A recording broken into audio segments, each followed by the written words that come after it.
Hello students, today we are going to see topic number 5.13 angular SHM and it's a differential equation.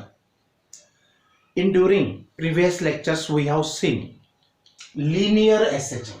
Linear means along the line, but here another type of simple harmonic motion is angular SHM and it's a differential equation. We have seen differential equation for linear SHM also, definition of linear SHM also.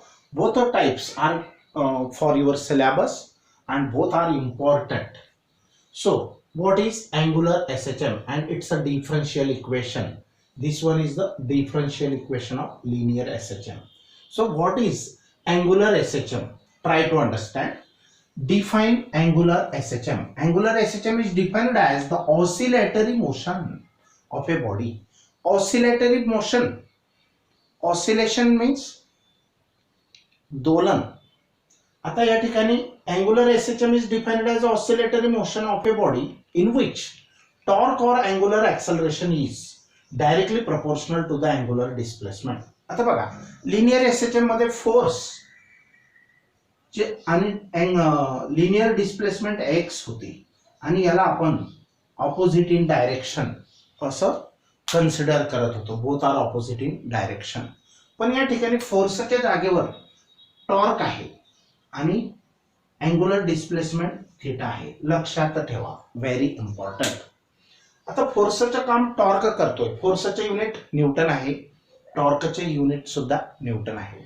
Displacement metre मध्ये मोजतात linear आणि angular displacement radian मध्ये मोजतात आणि दोघांचे direction same आहे, म्हणजे analogy आहे. आता बघा angular SHM is defined as oscillatory motion of a body. Angular SHM ची व्याख्या अशी केली जाते की ही एक oscillatory motion of a body आहे. जसं एखादा म्हणजे आता त्याच्यासाठी हे एक्झाम्पल आपण बघणार आहे. An oscillatory motion of a body in which torque और अँगुलर ऍक्सलरेशन. टॉर्क और अँगुलर ऍक्सलरेशन जसं फोर्स और ऍक्सलरेशन आपण म्हटलं होतं इथं, फोर्स और लिनियर ऍक्सलरेशन ए. तसे इथं टॉर्क और angular acceleration alpha is directly proportional to the angular displacement and its direction is opposite to that of angular displacement. याच्या सारखंच आहे मेन गोष्ट. बघा angular SHM is defined as the oscillatory motion of a body in which the torque or angular acceleration is directly proportional to the angular displacement आणि दोघांची direction and direction is opposite to that of angular displacement. आता linear ची definition काय होती? The motion of a particle, an oscillatory motion of a particle in which force or acceleration is directly proportional to the linear displacement and both are opposite in direction. तसंच इथं an oscillatory angular SHM is defined as an oscillatory motion of a body in which the torque or angular acceleration is directly proportional to the angular displacement and both are opposite in direction. बस आता त्याच्यासारखंच हे आहे. बघा आता काय आहे. Explain angular SHM. Angular SHM with the help of an example. आता angular SHM काय असते एक्झाम्पलच्या द्वारे स्पष्ट करा. आता बघा कन्सिडर मेटॅलिक डिस्क. कन्सिडर म्हणजे गृहीत धरा एक मेटॅलिक डिस्क आहे.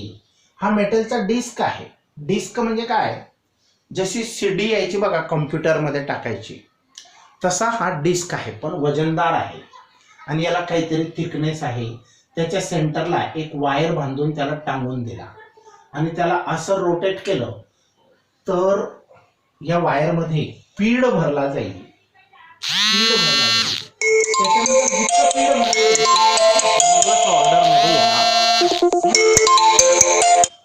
तर जितका पीड भरला जाईल तितका तो रिव्हर्स ऑर्डर मध्ये येणार. आता बघा consider a metallic disc attached centrally to a thin wire.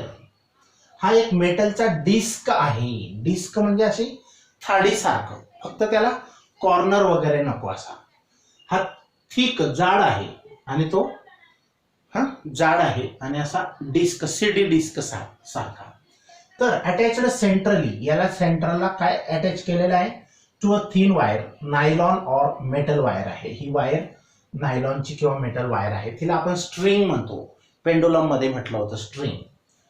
If the disk is slightly twisted, twist करणे म्हणजे काय, पिडणे. याला काय केलं, हाताने धरला आणि पिडून दिला, 2-4 राऊंड असं असं असं पिडून दिलं. Slightly twisted about the axis along the wire. Along the wire म्हणजे इथं असा ट्विस्ट केला. आता लहानपणी आपण काय करतो, झोका माहिती आहे तुम्हाला, स्विंग, झोक्यावर बसतो आणि झोक्याच्या दोऱ्यांना असं पीड भरून घेतो. 4-5-6 राऊंड जेवढे पॉसिबल होतात त्या दोरीमध्ये तेवढे पीड घेतो आणि ते पक्क घट्ट पकडून ठेवतो आणि सोडून देतो. तर त्या पीडमुळे, पीड माहिती ना, तर पीड पडल्यामुळे ते जसं आपण इकडे रोटेट झालेलो असतो तर ते हळूहळू जसा पीड निघतो तसं तसं तसं तसं परत आपण रिव्हर्स येतो. मग हे रिव्हर्स कोणी आणलं, तर तो जो ट्विस्टेड, त्याला म्हणतो आपण रिस्टोरिंग टॉर्क. त्याला काय म्हणतो आपण, रिस्टोरिंग टॉर्क. तर बघा, if the disk is slightly twisted about the axis along the wire and released, ह्याला 2-4 चक्कर जबरदस्ती फिरवून दिलं आणि सोडून दिलं. It performs rotational motion. तर हा कोणती मोशन परफॉर्म करतो, rotational motion. Partly in clockwise and anti clockwise sense म्हणजे डायरेक्शन. पार्टली म्हणजे थोडासा क्लॉकवाईज पण जातो आणि अँटी क्लॉकवाईज पण येतो. असा असा असा असा फिरत राहतो, असा असा फिरत राहतो. क्लॉकवाईज जाणे, अँटी क्लॉकवाईज जाणे. अँटी क्लॉकवाईज म्हणजे इकडे जाणे, क्लॉकवाईज म्हणजे क्लॉकवाईज म्हणजे तिकडे जाणे, लेफ्ट टू राईट आणि right to left, anti clockwise. Okay, तर अशा प्रकारे तो मोशन करत राहतो. Such oscillations are called angular oscillations. असे ऑसिलेशन्स जे असतात त्यांना अँग्युलर ऑसिलेशन असं म्हणायचं, किंवा ऑर टॉर्शनल ऑसिलेशन म्हणजे आपण त्याच्यामध्ये टॉर्शन प्रोड्यूस केलेलं आहे. टॉर्शनमुळे, पीड पडल्यामुळे असे 1-2 राऊंड आपण, हे टाईट आहे, ही टाईट आहे आणि एकदम जबरदस्ती आपण असं रोटेट करून दिलं तर त्याच्यामध्ये टॉर्शन आलं, तर आणि ते सोडून दिलं, त्याला रिलीज केलं, सोडून दिलं, तर तो टॉर्शनल ऑसिलेशन्स परफॉर्म करतो. This motion is governed by the restoring torque. ही मोशनचं गव्हर्निंग कोण करतं, हे प्रशासन कोण सांभाळतं, तर रिस्टोरिंग टॉर्क. म्हणजे काय, रिस्टोरिंग टॉर्क म्हणजे काय, जेव्हा आपण याला फिरवतो जबरदस्ती एक्सटर्नल फोर्सने जेव्हा याला रोटेट करतो 1-2 राऊंड असा आणि मग सोडून देतो. आता सोडल्यावर त्याच्यामध्ये एक प्रकारे रिस्टोरिंग टॉर्क सोडल्यावर तो डिस्कला परत ओरिजिनल पोझिशनला जो फोर्स आणतो तो म्हणजे रिस्टोरिंग फोर्स होय. रिस्टोरिंग टॉर्क होय. रिस्टोरिंग फोर्स सारखा रिस्टोरिंग टॉर्क इथं काम करतं इन द वायर. आता टॉर्क म्हणजे काय आणि फोर्स म्हणजे काय, एखाद्या बॉडीला एका जागेवरून दुसऱ्या जागी घेऊन जायचंय लाईनमध्ये, that time we use a force. पण टॉर्क काय काम करतं, जर बॉडीला रोटेट करायची, to rotate the body torque is used. म्हणजे टॉर्क हा फोर्स सारखंच काम करतो, हे आपण आधी बघितलेलं आहे. तर बघा, this motion is governed by the restoring torque in the wire which is always opposite to the angular displacement. हा रिस्टोरिंग टॉर्क जो असतो तो नेहमी, रिस्टोरिंग टॉर्क हा नेहमी अँग्युलर डिस्प्लेसमेंटला काय असतो, अपोजिट असतो. अपोजिट असतो, always opposite to the angular displacement.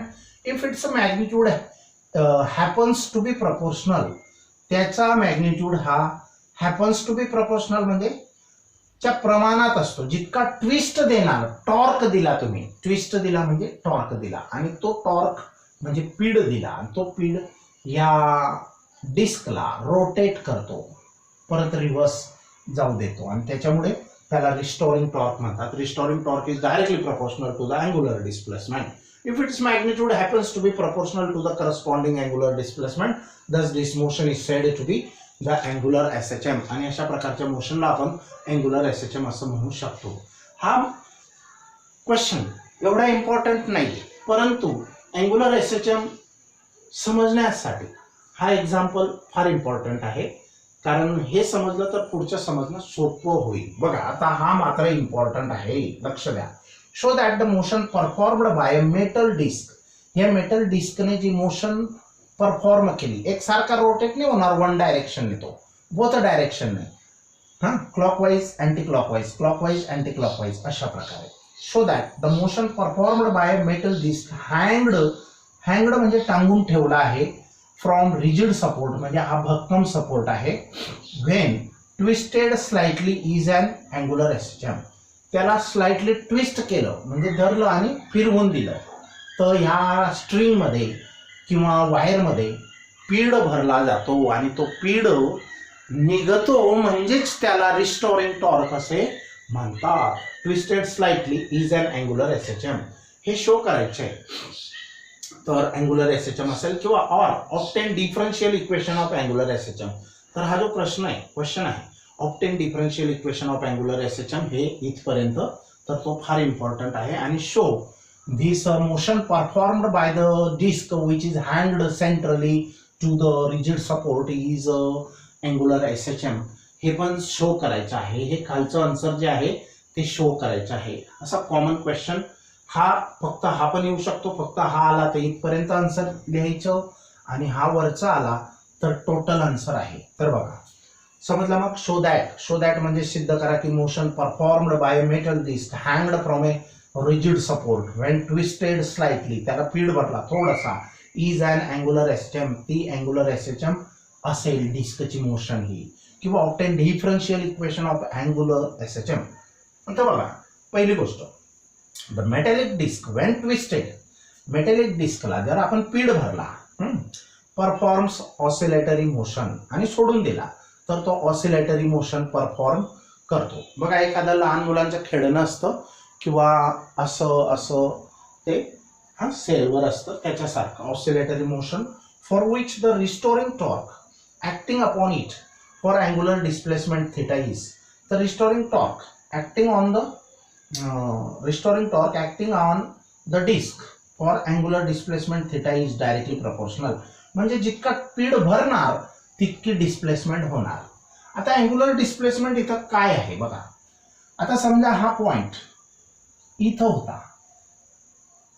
हा पॉइंट इथं होता, आपण त्याला रोटेट केला तर तो हा पॉइंट इथून इथं गेला.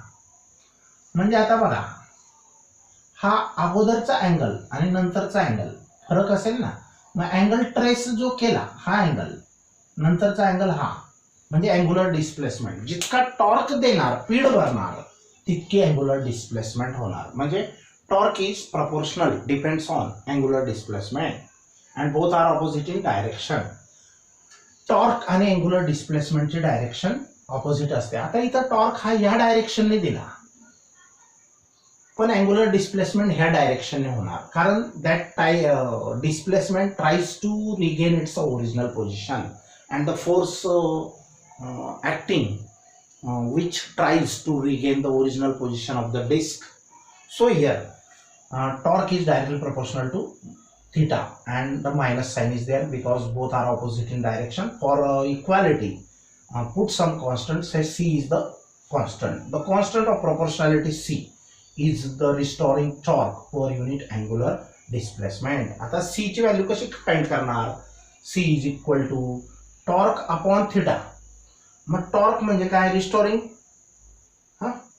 रिस्टोरिंग टॉर्क म्हणजे टी, टाऊ, याला काय म्हणतात टो, TOE टो. आपण 11वी मध्ये पाहिलंय प्रोनाउन्सिएशन टो. आता सी ची व्हॅल्यू कशी, सी काय असतो, C is a constant of proportionality and is, आणि तो काय असतो, C is torque upon theta.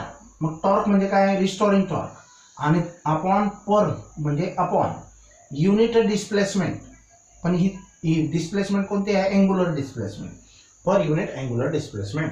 If I is the moment of inertia of the disk. आता आय मोमेंट ऑफ इनर्शिया आपण शिकलेलो आहे. मोमेंट ऑफ इनर्शिया म्हणजे काय, डिस्क स्वतःहून त्याची तो रोटेट होण्याचा प्रयत्न करत नाही, तो ॲज इट इज राहण्याचा प्रयत्न करतो, ओरिजिनल पोझिशनमध्ये येण्याचा प्रयत्न करतो. This situation or the property belongs to every object is called its inertia, moment of inertia. So I is the moment of inertia of the disk. Then the torque acting on the disk is given by tau is equal to I alpha. हे derivation आपण शिकलेलो आहे. Second का third chapter मध्ये आपण शिकलेलो आहे. तर torque is equal to I alpha rotational motion मध्ये. आता where alpha is the angular acceleration. आता फ्रॉम इक्वेशन 1 and 2 इथं torque is equal to I alpha असतो. कोणानुसार? मोमेंट ऑफ इनर्शिया नुसार torque is equal to I alpha असतो. आणि torque is equal to minus C theta असतं. हे कोणानुसार? Simple harmonic motion नुसार.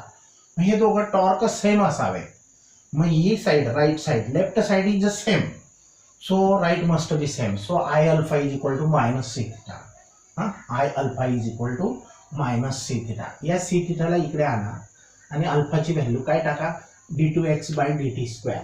आता बघा जसं आपण a ची व्हॅल्यू ही d2x अपॉन dt स्क्वेअर अशी टाकली होती.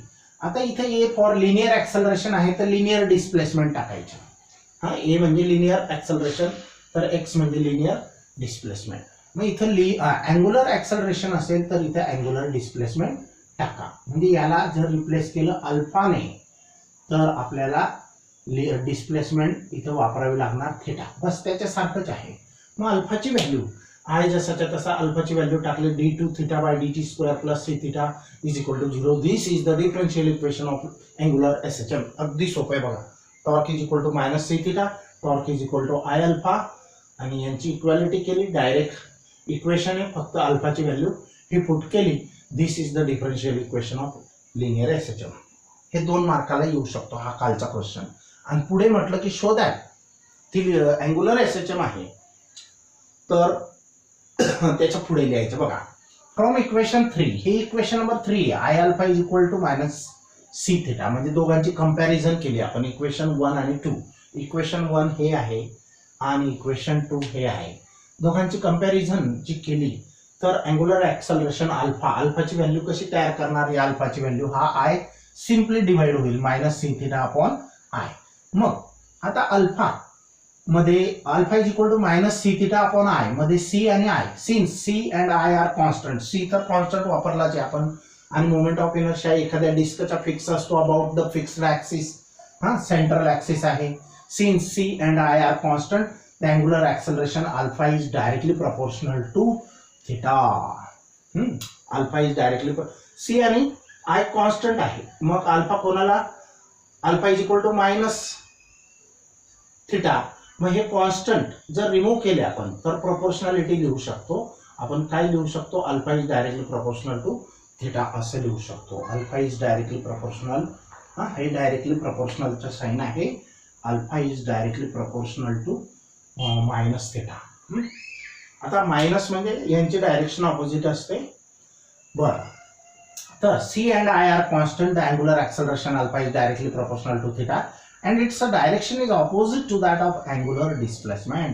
आणि अल्फाची डायरेक्शन ही अँग्युलर डिस्प्लेसमेंटच्या ऑपोजिट असते.